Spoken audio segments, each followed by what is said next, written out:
Awareness-based teachings have got nothing to do with non-duality. As soon as a teaching comes out of any kind, it's in a dualistic paradigm of student, teacher, lesson, destination. And awareness is implying a subject and an object, a subject-object paradigm where awareness seems to bridge the two. There is no two, there is no duality, there is no awareness without separation, there is no awareness without two. Non-duality is a word, or two words, ironically, that points to or points out immediacy, which is not aware of itself, nor is it aware of anything else. There's nothing else to be aware of.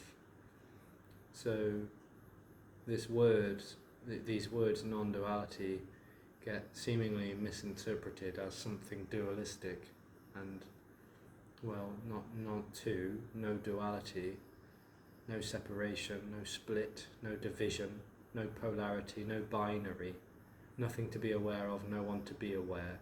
There is no I to be am, there's no that for I am to be, there just is immediacy.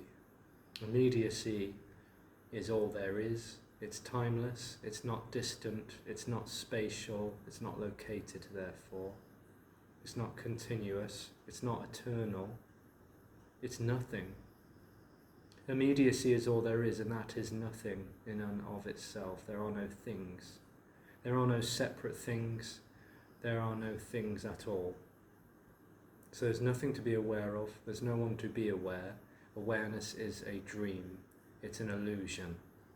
It's an illusion that this appearance could sort of, in a way, pretend to be, but that never actually really happens. So without awareness, without the dream of there being a sense of awareness, a sense of a subject, and any objects separate to be aware of, this is total absorption of nothing. There's nothing being absorbed, there's no one to be absorbing. This is completely incomprehensible, positionless uttering, and that's all there is really.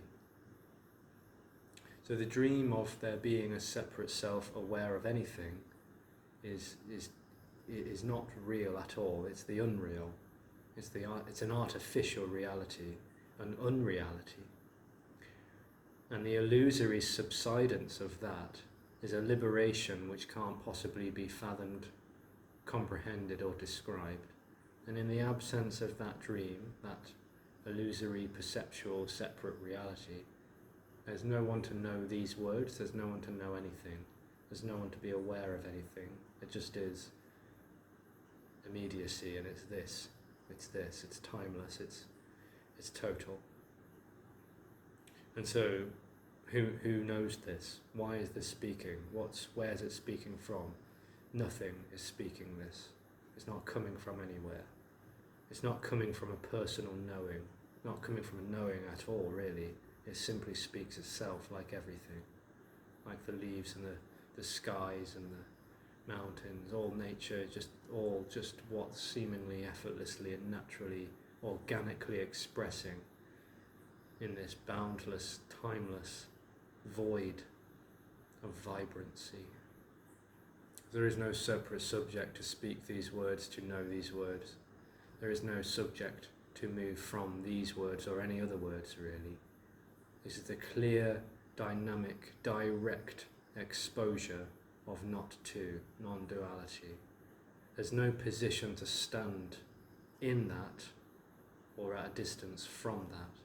This exposure is pointing out already there's no one, there's no two, there's no separation, there's no separate self. And in the illusory subsidence of that which is aware, seemingly aware, at a distance from these words, hearing them objectively, this is apparent. It's intangible and yet it's apparent. It can't be known, it can't be owned, it can't be related to, it can't be practiced. Any practice or teaching is implying an end goal. There is no goal, there is no journey and destination. This, again, is timeless. So the dream falls to sleep. This is not about awakening. This is not about someone becoming enlightened or awakened. Awakening would just be another experience, therefore. Being enlightened would just be another experience. The subsiding of the dream and the dreamer are the same reality, and that is the unreal. And the fading of the unreal, that is much more like going to sleep. The body leaves this illusory perception behind, which was never really happening in the first place, and then everything is quite naturally and organically, fluidly expressing itself without a doer, without a knower, without a personal subject or object. The collapse of two is the embrace of everything, and all that's left is what is already fluidly, organically, vibrantly, emptily this, totally this. The natural reality without you and me, just this, just this. Much love.